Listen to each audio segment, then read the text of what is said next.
Fantastic. So I have a slide deck that I will start sharing here. And you have the worksheet that I hope you've been able to download. If you have a challenge, just let someone in the chat know, and one of the amazing team members will help you figure that out.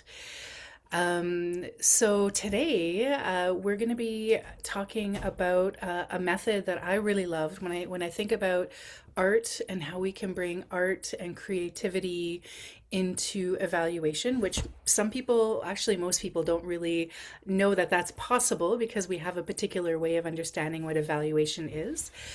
So photo voice is a way that I really love to bring story into how we share about the work that we do.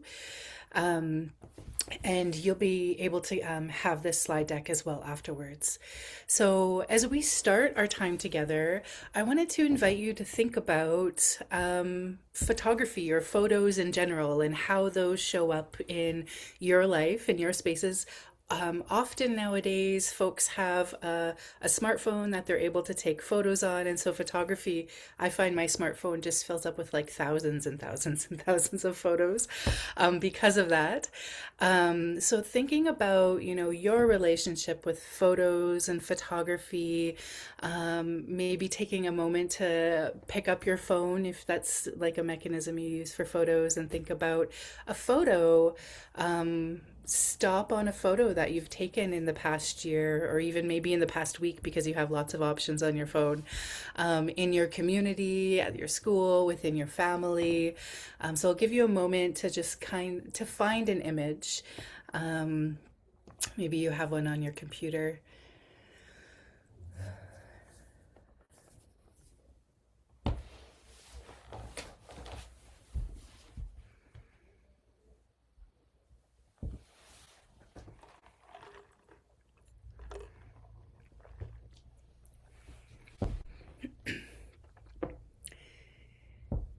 So I don't want you to overthink it too much. So I'm going to stop your scrolling so that you have a photo in front of you and get you to think for a moment, taking a look at that photo. Why did you take that photo? What was that moment and what were you trying to capture? Who were you with when you took that photo? And what are the feelings that maybe come back as you look at that photo now? What's the story that lives with that image? So I'll get you to just reflect on that for a minute.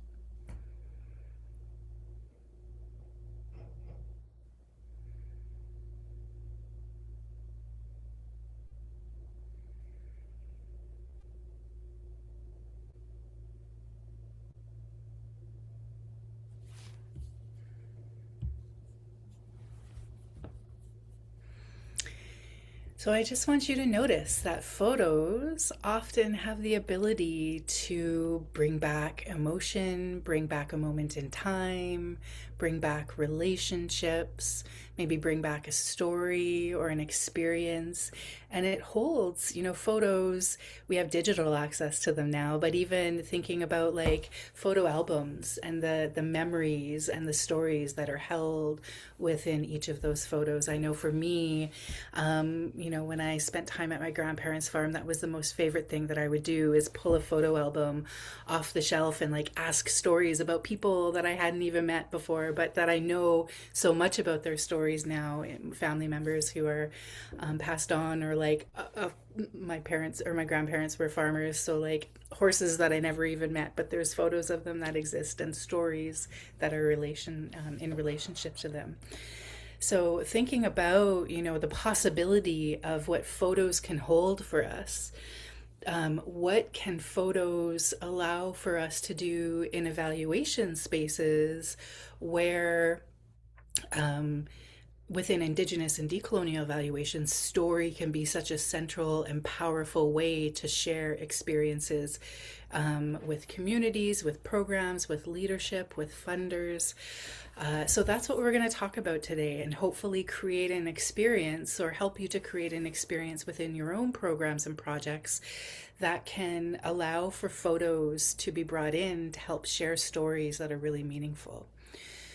So photo voice has been around for quite a while. I think for me, my first introduction to photo voice was when I was a graduate student, learning about participatory ways to work with communities. And so photo voice has been written about in academic spaces for over probably 30 years now, maybe even more than that. And so, thinking about our own experiences in our families with story and photos and how that's been brought into an academic or an evaluation and research space. And it's really been brought in as a way to create a space for participation.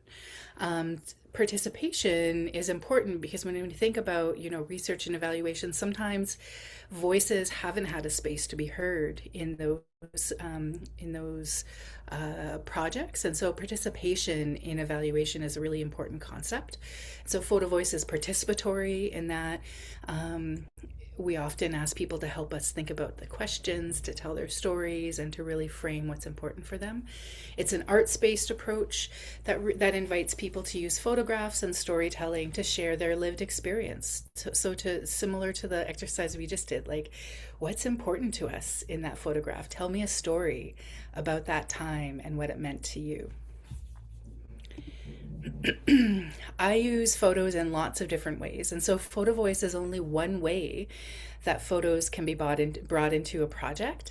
I often use it when I'm facilitating conversations in person. I ask people, take a look at the photos on the table and pick a photo card that is like demonstrates how you're feeling this morning, or like pick 3 photos that share the learning that you've taken from our time together today. And so photos can be used in lots of different ways, and photo voice is just one specific way that photography can show up in evaluation spaces.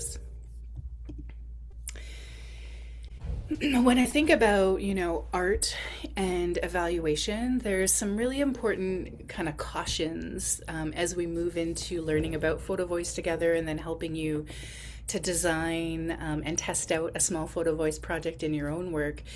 Photo voice, the photos themselves in evaluation don't really speak for themselves.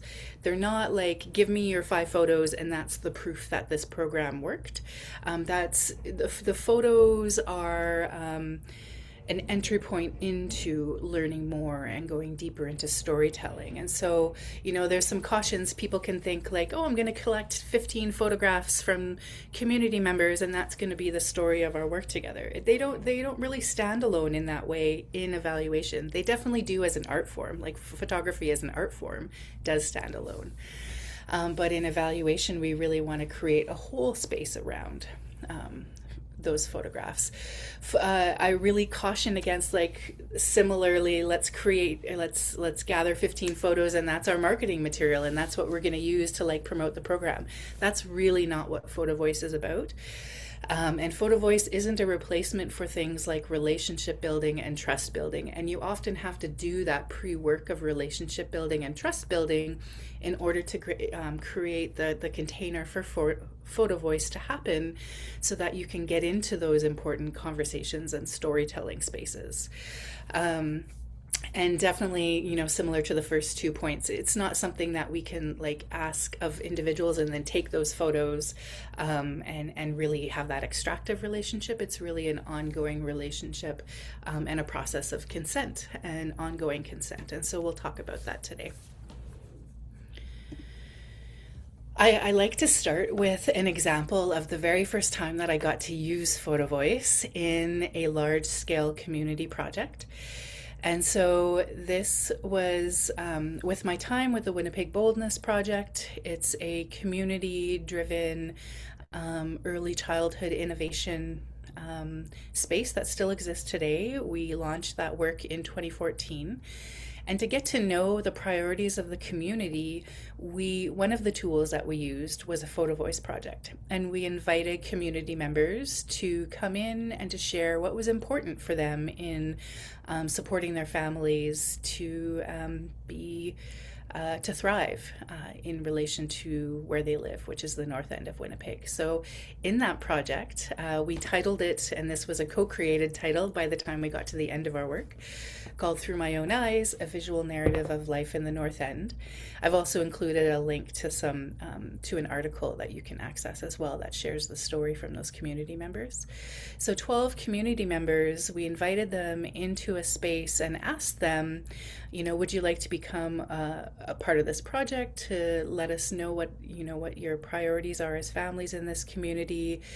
We had a couple of meetings ahead of time with them to talk about, like, what are the research questions that we have?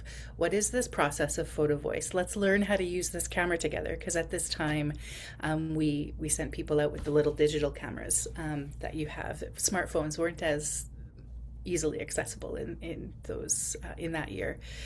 And we said, here are the questions that we have, and the photographers brought back 12 to 15 photos that were their answers to those questions. And as researchers, we sat down and we went through those photos individually, one-on-one with the photographers, and we asked, like, tell us about all of the photographs that you have here. And we spent some time getting to know their photographs and their answers to the questions. And then we said, okay, what 3 photographs would you actually like to share for the larger group in sharing back the story of what it is to live as a family in this community and what your priorities are? And then from there, we had a conversation circle where all of the photographers shared their photographs and their stories in the larger conversation circle. And that really helped to inform the project that we were designing together alongside the community. They helped us to learn more about what mattered in their neighborhood. They helped us to learn about the strengths of their community. They helped us to learn about where they felt safe and where they didn't feel safe, and what needed to shift for them in that way. And what their everyday life was like trying to parent young children in the North End. So that was. That really helped us to make decisions for the work. The next stage that you see in front of you is we asked if they would be interested in sharing their stories more broadly with the community and with the city of Winnipeg. And at any point in time, the photographers could opt in or opt out. They could choose which photographs they wanted shared or didn't want shared. And so they decided and shared the photographs that you see in this visual mapping of the stories that they offered. And in the middle, you see the outline of the neighborhood itself. Like that's the geography of the central part of Winnipeg. And each of the photographs is then with a string linked to the part of the neighborhood where the photograph was taken. And underneath, directly written by the photographers, is what that photograph means for them when they think about their life and their families in the North End of Winnipeg. And they wrote, like I said, they wrote those narratives as well. And so then the photographers hosted a community event and a launch that shared these stories back with more community members, with the press, with different leadership. And this product actually traveled around Winnipeg in different spaces, to the Legislative Building, to the university, to United Way Winnipeg, to really try to build a conversation around what matters for families in the North End. So this was the very first Photo Voice project that I got to work on, and I've brought it into lots of different spaces since then. But it really helped me to think, like, this project helped me to really consider, like, how do we make sure that the values and principles that are important in Indigenous evaluation and research are seen all throughout the project. So I'll get more into that in a second here.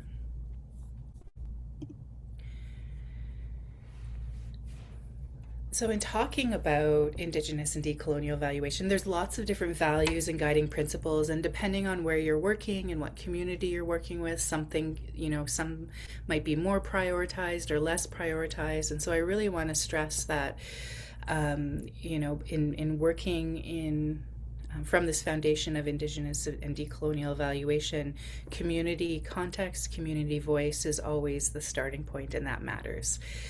These are just some offerings of guiding principles that often come up in the spaces that I work within.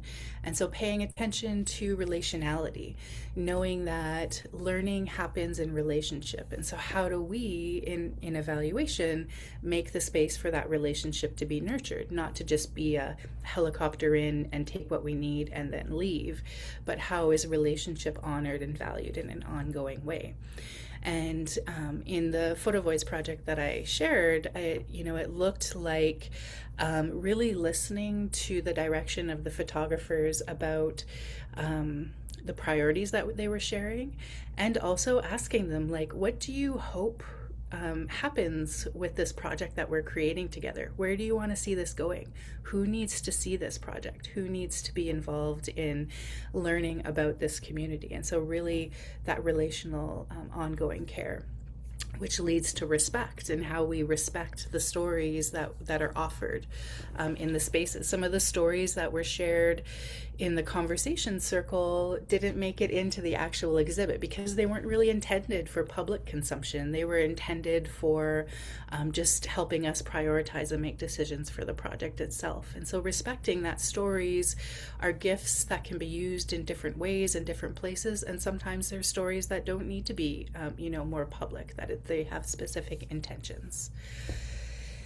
And which leads to responsibility. How are we accountable to how the learning is used? And so, like I shared, we really created a space in that Photo Voice project with the intent that what we hear from community members will actually, to our best of our ability, be implemented in the project development itself.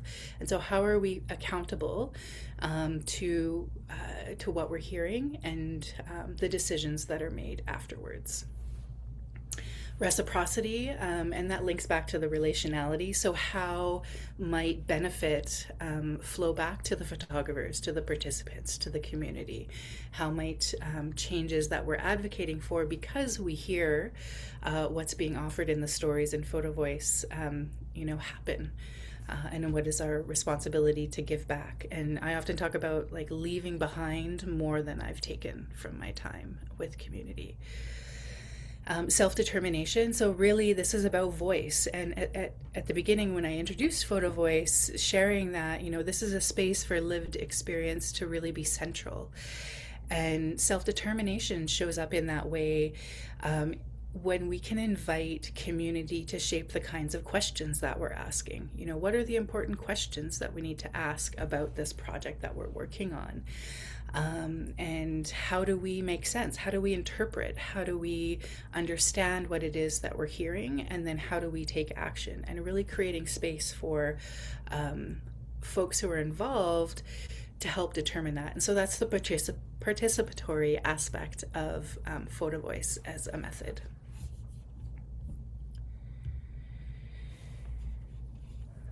So linking it back up to the, linking Photo Voice back up to the larger purpose of Indigenous and decolonial evaluation is really that this is a learning process that we can use to strengthen dignity, belonging, cultural continuity, and collective thriving. When we create a space for stories to be heard when often voices haven't been heard in the past, that's a really powerful opportunity. And, stories are really strong ways that we can learn from one another, and they often get to the heart in different kinds of ways. So really, those are some of the things that I think about when I talk about Photo Voice as an exciting method to use with community. In my experience, when you have an opportunity for community to determine what's important to prioritize with Photo Voice as a method, because it can bring out stories, it has an opportunity for us to learn more about community from the photographers in ways that we might not have everyday access to as evaluators or researchers or program leadership even. Some of the priorities that come through in my time using photo voice and different arts methods, a lot of talk about food sovereignty, connection to land, language comes up as really important, and language spaces for language continuity, which connects to intergenerational opportunities. So often there's themes around intergenerational relationships and teachings that can come through. I do a lot of work in health and wellness, so this is why these themes come up. And then infrastructure priorities. Often, when we're talking about projects that are in the context of a larger ecosystem, then photographers share with us, this is what's missing, this is what's needed, this is the infrastructure that would really help to ensure that we can thrive as a community or as a group. And belonging and identity come up a lot in relation to conversations in health and wellness evaluation work that I do. So I want to pause here and give you a moment to do a little bit of reflection. And there's spaces on your worksheet, or you can just write this down on a scrap of paper that you have in front of you. But thinking about, why photo voice interested you and why you chose to come into this workshop today. And the project that you're leading or interested in using this with. So why do you feel like photo voice is something that stands out for you in this work? I'll give you a moment to reflect on that.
Beautiful. So we'll have time for discussion and questions as well as we move along. So we can bring that reflection back up in a moment. I want to talk about 6 different important things to pay attention to as you start to think about photo voice as a method to use in your project, and really as a cycle. Starting with, how do you prepare for a photo voice project? What are the important things to think about as you build the relationship and consider your project's readiness for using photo voice? The second area that I'm going to talk about is, why? Why is photo voice something that you want to use? What is the purpose in using this method? Why, why photos, why stories might be really important to gather in your work? And what are some of the responsibilities that we need to think about when we become stewards of those stories and of those photos?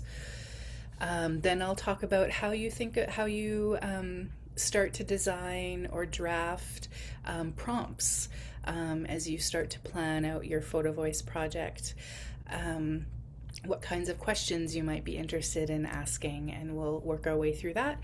Then I'll talk a little bit about how you create the space for that gathering of stories that happen after the photographers have gathered their photos that they'd like to share.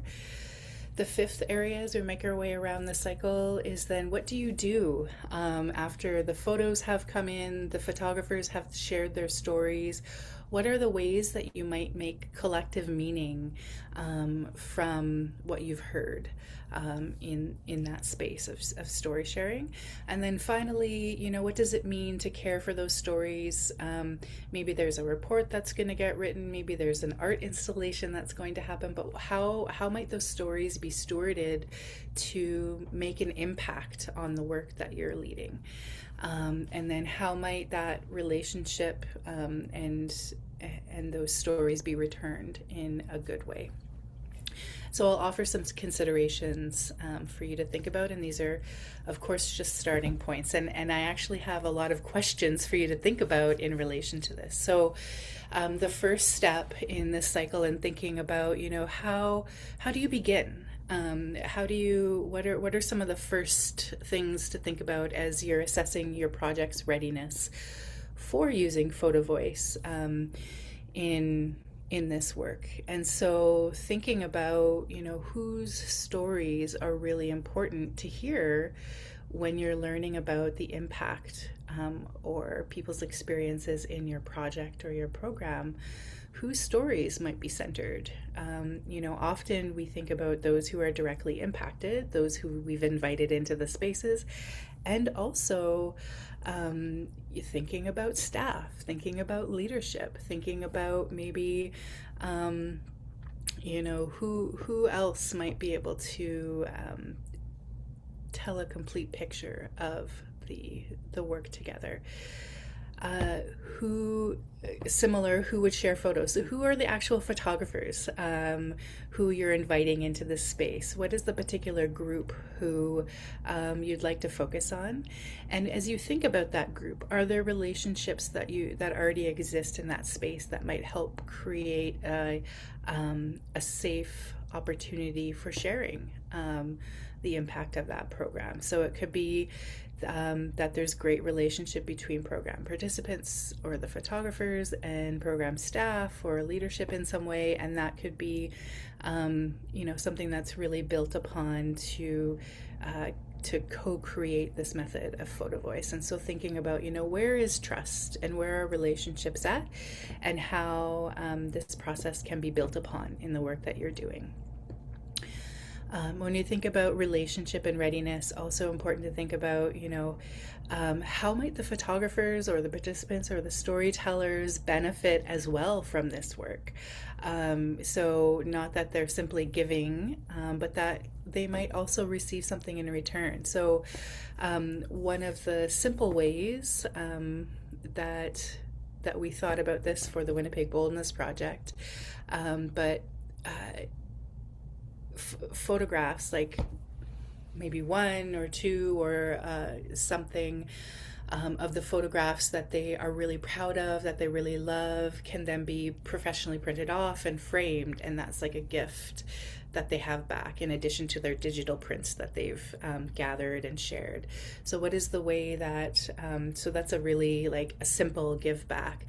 But then when you think about like a longer term benefit, what they hope their photographs will offer into the space of the project or program. So, offering the photographers a space to think about, like, your participation is really important to us because we want to hear and to know your experience and what needs to, maybe it's a learning focus, like what needs to shift, what needs to be added.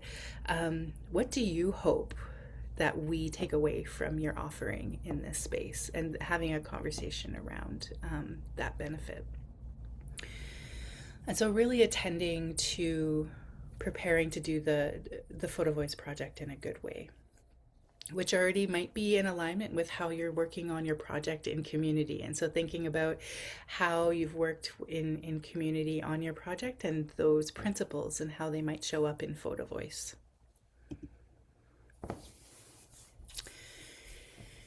Thinking about the purpose. So why photo voice? And you did a little bit of brainstorming there. So we're going to talk about that in a second, but why photo voice feels like it's something that's important in your space, or maybe that you want to have in your bundle to consider moving forward. From a decolonial perspective, which really looks at power, which looks at like whose voices get to be heard at what points in time for what purpose and for what decisions. So, what is the purpose of creating a space for stories to be shared? Who is the learning going to be for? How will it be used? And who holds decision-making power along the way of, so for example, consent, right? The photographer is getting to determine what it is that will be shared with who at what point in time. So I'm going to pause there and see if there's any thoughts or reflections or questions around, photo voice as a method, um, and the purpose that it might serve for the projects that you're holding right now. Thinking about who is important to include. Feel free to unmute or type your thoughts in the chat.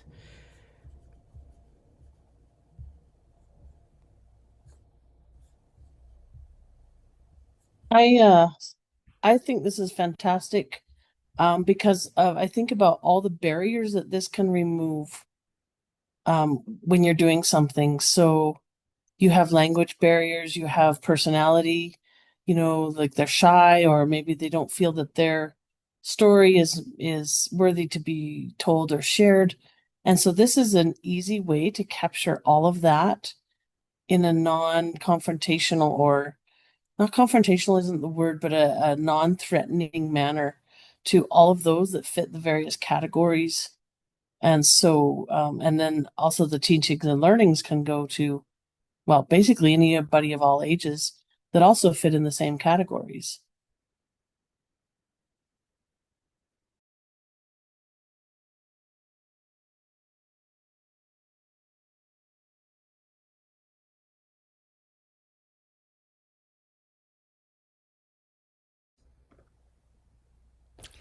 Yeah, thank you, Robin, for your reflection. Oh, was there someone else? Yeah, I want to talk about the photo story, especially this one you are displaying. Hmm. Uh, I'm kind of having a kind of connection with it. It reminds me of when the elders will sit around and we kids will sit at the middle just to hear them speak and tell us stories of the past. And we've been doing this with our students just to connect them with past stories and to make a connection with that generational, how would I call it, generational transition, you know, from the past into the present and how it has been helping them to gain more knowledge about the land they are living in and what they need to do to continue the preservation and conservation from the stories they've had from their elders.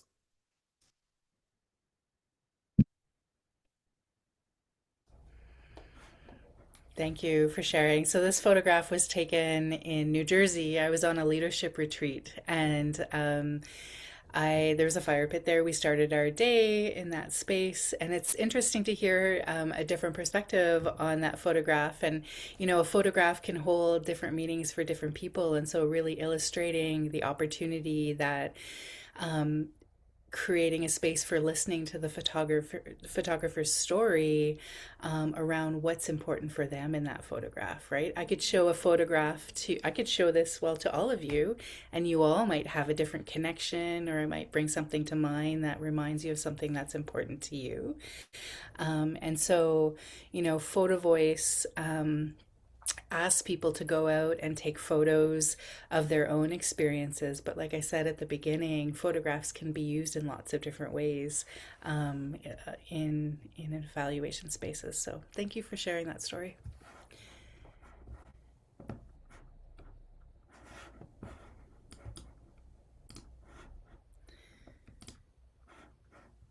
Okay, so building on some of your thoughts around, why photo voice stood out for you, there's lots of different things that we can learn when we ask people to share photographs with them. We can, we can ask them to share what it's like to experience belonging in their different communities. What does belonging look like, feel like, sound like? We can ask them to share, like, what does safety feel like in this project, in your community, in your school? We can ask, we can learn more about connections that folks are building with Indigenous foods and food systems. We can learn lots of different things. And so I would like to invite you to take a moment and reflect on whatever paper or workshop that worksheet that you have in front of you, to think about what would you like to learn if you would use photo voice in your work? What would you like to learn more about?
I really love the idea of photo voice being used as one of those tools that when you talked about the extractive pieces that we can have when we're sharing stories, but it's just a really kind of delicate way to be more reflexive in the process and share our stories in a way that is not necessarily always just like sharing teachings and different things that are coming from those experiences.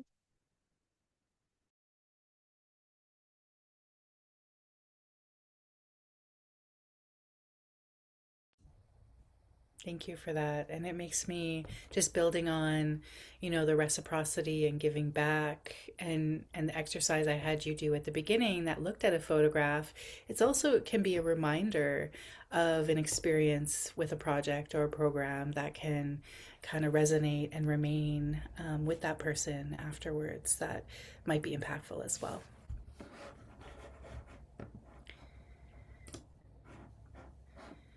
So, moving around, the photo voice cycle and thinking about what you hope you want, like what you'd like to learn about, I want to talk a little bit about how to create prompts that are like the question, or the couple of questions that you'll give the photographer in the photo voice project, that will help them to think about, like, what kinds of photographs do I want to take to come back and share my stories with.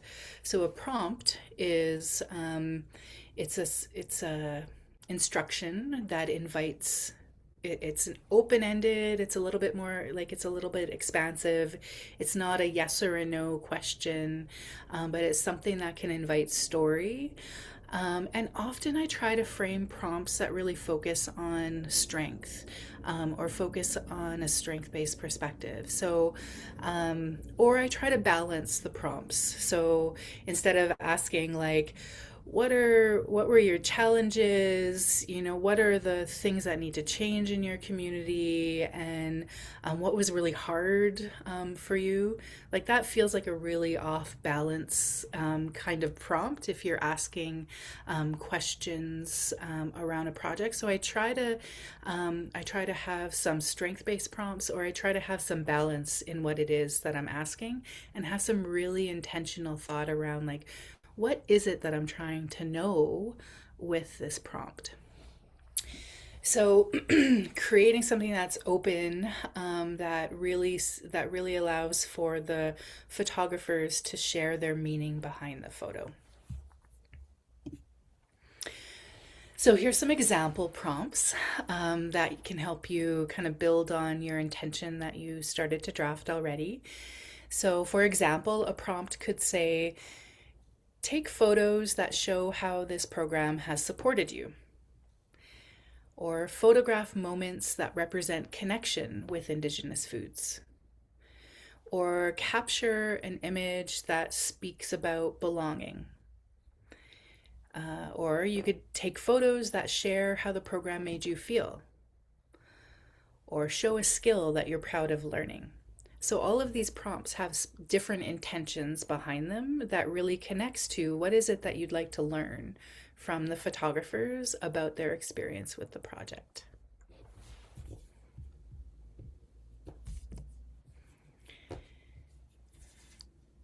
I'm going to thought I had a slide there that was like, please create your prompts. So I'm going to ask you to maybe jot down some of the things that you're thinking about. So this isn't a space to narrow in, but just a space to be expansive. So what are some of the questions or prompts that would help you to learn about your specific purpose that you just jotted down? So spend a few moments trying to think about what are some of questions you could give the photographers that would help you learn about that.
I would love to hear, either in the chat or by unmuting, some of the prompts that are coming up for you.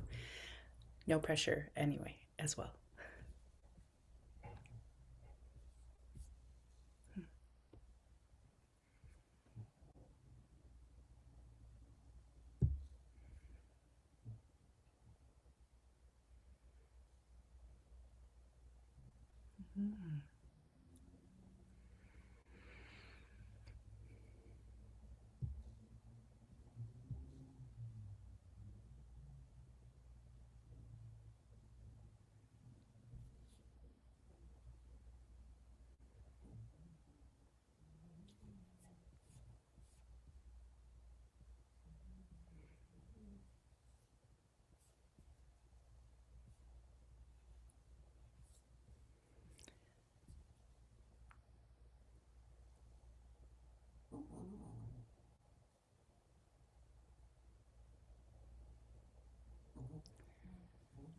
Lovely. I'm all of these questions and ideas are really energizing, and I can see, and they're open, there's an openness there. They feel like they're expansive enough that photographers could have different experiences and bring all of those experiences into the conversation space and in sharing their story.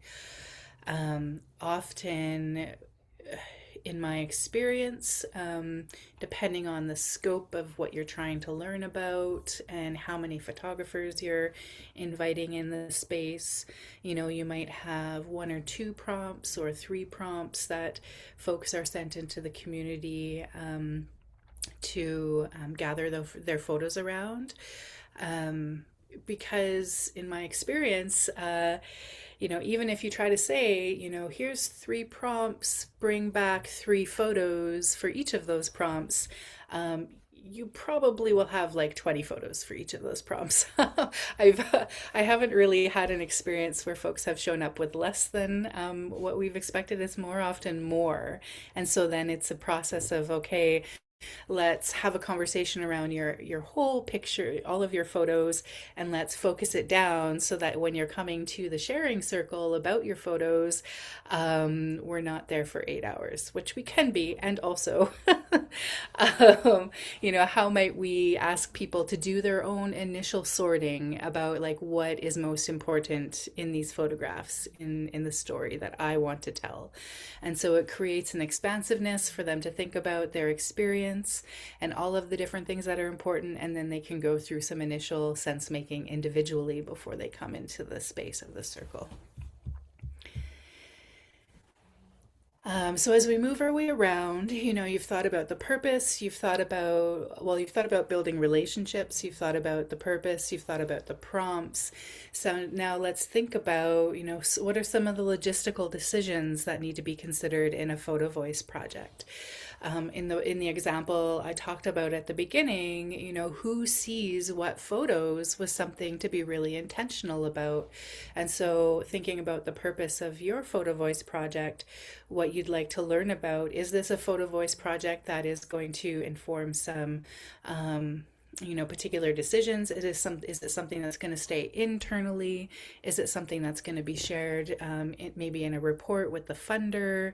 Is it something that's going to be more public on a website? Is it something that is shared with the broader community, and in what ways? And so there's lots of things to think about in terms of who sees the photos at what stage, and then who decides what is shared, and in what ways, and then what is done with that learning.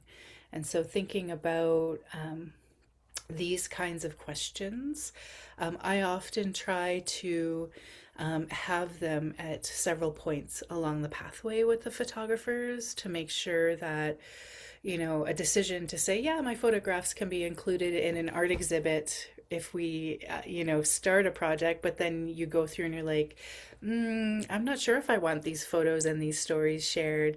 So always having that ongoing conversation around who sees what photos and for what purpose.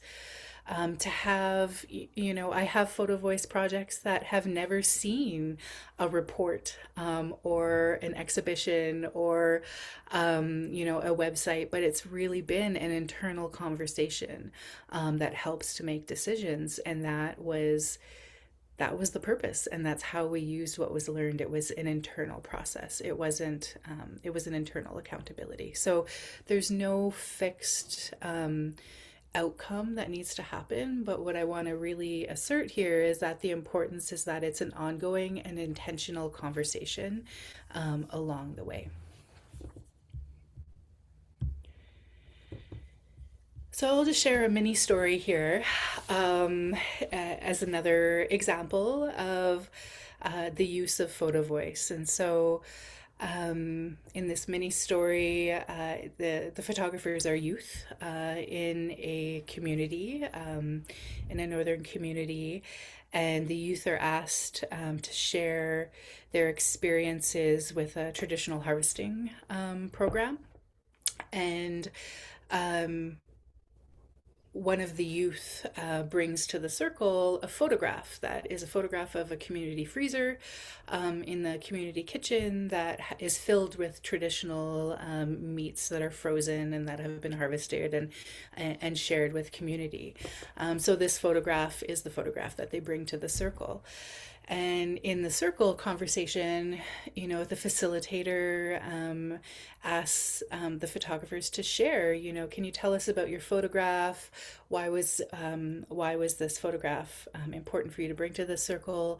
And what does this mean to you in relation to the question that we asked? And so in the circle, they share the impact, a story about the impact that learning a new recipe with the traditional foods has had on their connection to the land and to their uncle, who's the traditional harvester. And so there's story and conversation that happens around that photograph. And so for the youth, some of the themes that come up in their sharing is around food security, is around dignity, is around pride for the offerings and the connection to the animal that was harvested. Um, and so those are some of the initial themes that come up in conversation. And then in the overarching sense making, um, when we have all of the photographs shared and all of the photographers share their stories, we do an overarching, like, what does this mean overall for this program? And so the group conversation reflects and realizes that intergenerational connections are really critical for the work and the success of the work that they did. And so then, as a result, really doubling down on the role of mentors into the next project scope and what that looks like in practice. And so, thinking about like what are the different points of hearing the story, of making sense, of including lived experience and voice, and then what that means for decision making moving forward. I'll stop there and see if there's any questions or comments or reflections that are coming up.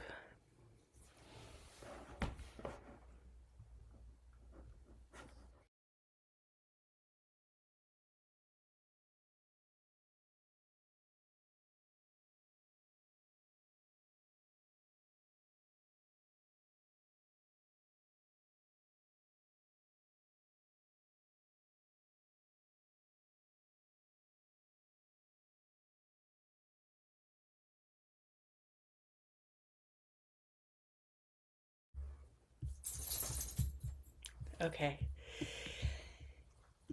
So, I'd like you to continue building on your worksheet and thinking about, the intention of what it is that you'd like to learn. Maybe it's practical, maybe it's theoretical at this point, but to really look at the prompts that you've created and to identify, what are those one or two prompts. No pressure, this isn't a final decision that you need to submit anywhere. But what are those one or two prompts that you're really curious about exploring? And think about, who would you ask to participate in this photo voice project? How many photos might you ask them to bring back to the story space? And what are some of your ideas around, how will those photographers share the story back with you? Will it be individual? Will it be group? What has maybe worked based on the context that you're in? So start to sketch out some brainstorming around that, and we'll talk about it in a moment.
Okay, so feel free to pop in if you have any questions in the chat there. Just always that open invitation.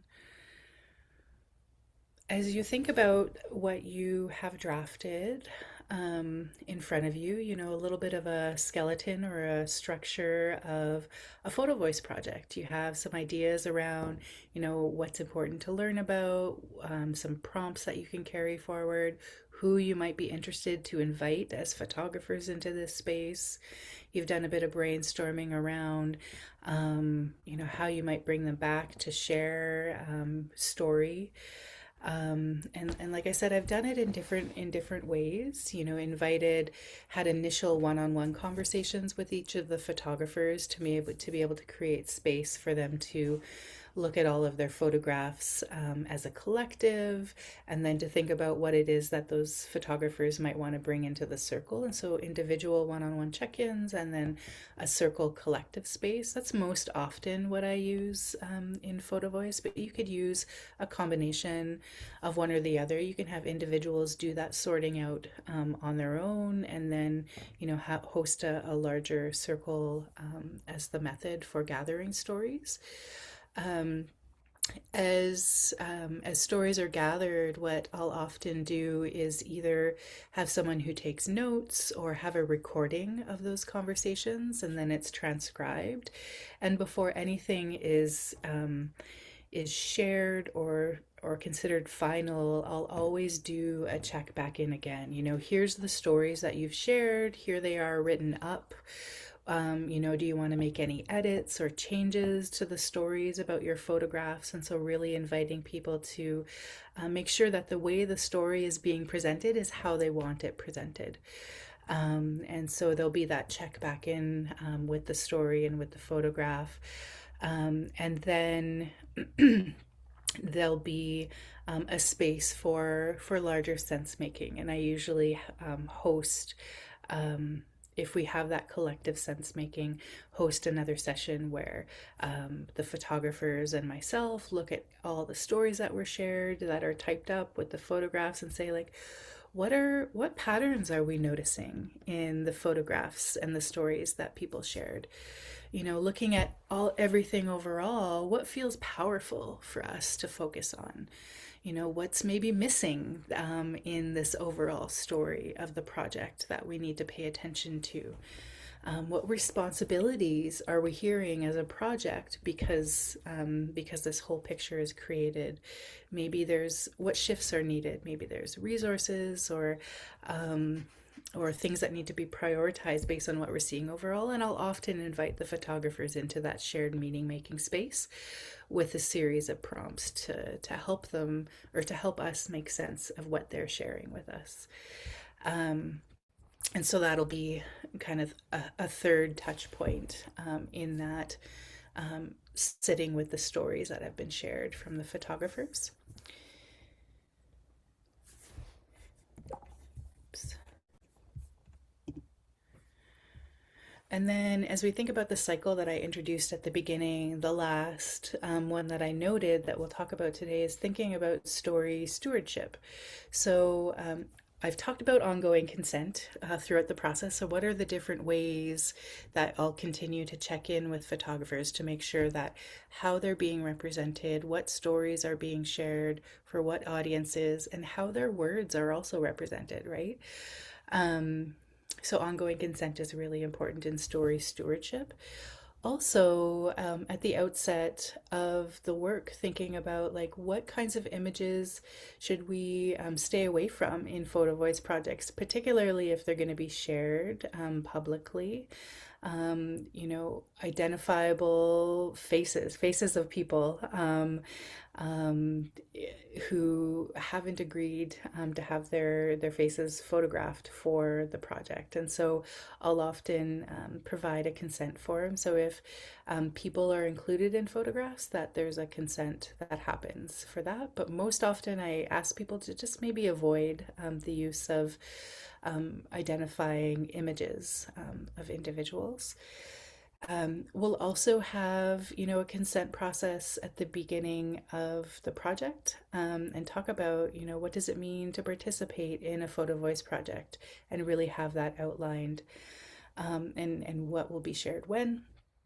And then returning those stories to storytellers. So I've talked about some of the ways have been like a professional print or frame that has their story also included. There's now places where you can do that even online where it's like combined together, the photograph and the story. So how might you return that story in good stewardship to the photographers? So I'll ask you to reflect, based on some of those considerations. What are some of the care practices in your space that will help the work feel safe and respectful? So, based on what you know about your community and the way that you practice and approach, what are some things that are going to be important as you think about photo voice? I'll give you some time to brainstorm that.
All right, so I've provided so much information today on a method that can it when we think about the intention and care and relationship and trust, that can be important to consider. When you're trying something new, it can feel maybe a little bit overwhelming.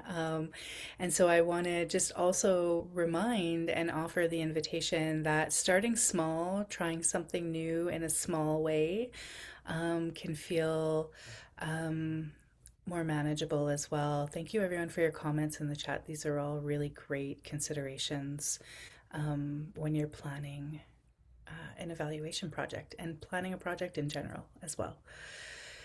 And so thinking about, what are some of those next steps that you might be able to take?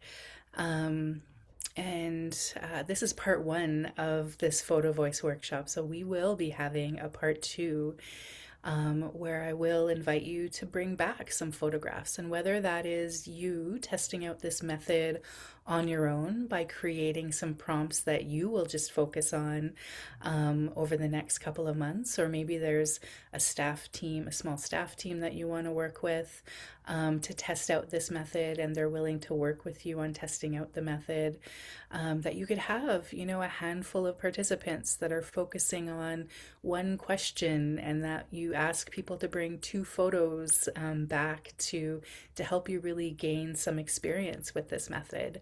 that and hosting a small reflection circle around that. So starting small, testing it out, using it with yourself. This is a great also reflective practice that we can incorporate into the leadership in our work that we do in an everyday way. So, what does it feel like to, think about a question, to go out and take a photograph, and to try to talk about a story that photograph holds for you in relation to that question? So, what are some of the next steps that you might take in trying out photo voice, knowing that we are going to come back together and talk about what that experience, you're invited anyway, you don't have to, but you're invited to come back together into this space and have tried out photo voice in some kind of way, and to bring those experiences back into this space to talk about what did it feel like, how do we make sense of what it is what we're seeing, what does it look like to write about this work, or to look at themes that are emerging across a variety of different stories and photographs. And so really thinking about how might you take this learning today and try something out in your work. Before we do our closing reflection, I want to let you know that that opportunity is already scheduled. So May 1st will be the invitation for us to come back together into this space at 12:30 Pacific, and that I invite you to bring photos, stories, any reflections that you have on what it felt like to test this out. Maybe there were some challenges or tensions that came up and you want to talk that through. Maybe there are some really cool things you learned that you want to bring for others to experience as well. And so in that time, we'll do some sense making together. We'll help you maybe refine your prompts based on your initial go round with them, and to really deepen your practice of photo voice and what it could look like in the communities that you work within. There's a question about whether a meeting invitation for May 1st will come out right away. I'm sure that the team is on it so that it gets held in everyone's calendars. I know calendars can be really full. I do want to just stop there and to see, what's bubbling up for you from all of the information that I shared, from the brainstorming that you had the opportunity to do on the worksheet. Like, maybe what are you hoping you'll be able to experience with photo voice in the next few months before we come together again? You can either share in the chat or you can unmute. We have about 15 minutes left together, so we are able to have a bit of a discussion if you'd like, and we don't have to use all the time either.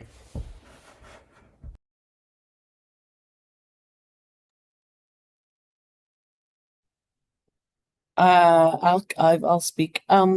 So I chair a wellness steering committee out at the Bighorn Reserve, and so one of the things we have coming up is a family wellness day.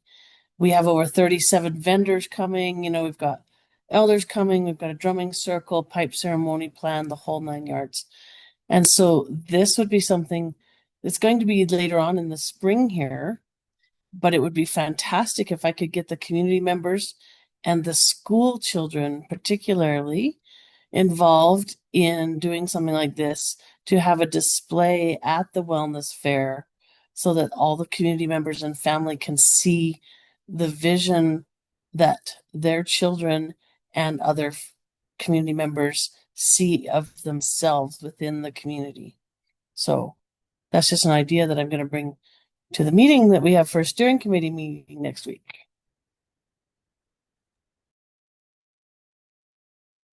Hi Gladys. Yeah, I'm from Picani, and we've been doing something like this. We actually have a class for literacy and digital course going on with the student. They've been going out taking pictures. Last week we did the buffalo harvest, and the students were out to take pictures, to participate in the screening. It was so marvelous. We also have a greenhouse. We have a grocer where students will be going, taking pictures, and then trying to connect those pictures, as it could be beneficial to the environment, to the community, and also to give them that kind of confidence that they can actually write a story by taking pictures of the events that takes place in the school.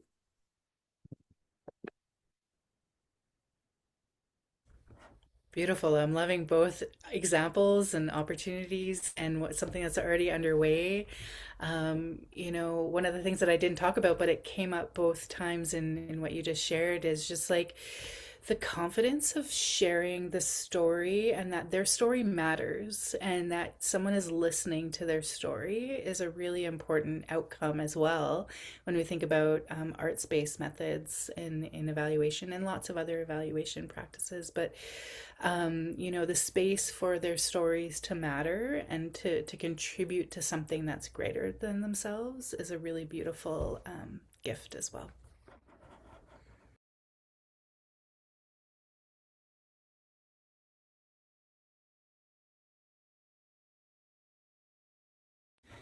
Any other questions or inspiration from our brainstorming today?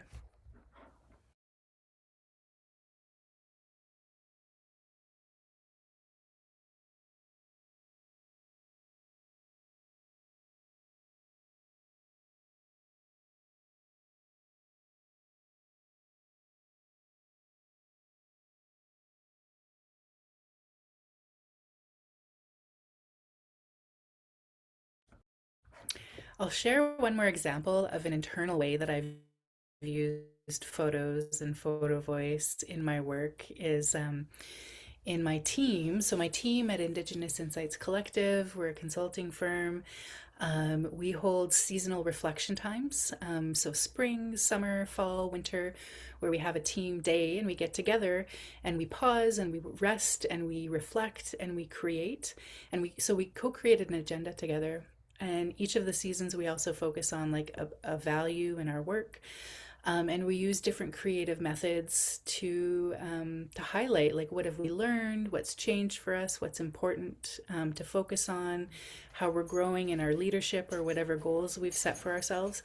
And so photography comes into that space as well as a space of reflection as an internal team to think about like what am I so in December as a collective we thought about individually in our roles, as a team in our roles, and then as a company, what's important for us to pay attention to, and we brought photos into that space to facilitate an internal conversation. So there's so many different ways that photos and art and creative processes can show up in really bringing lived experience and stories to the center to create something that's meaningful, that's grounded in relationship and in trust, and fosters a different way of being in this world. So just wanted to offer that invitation as well.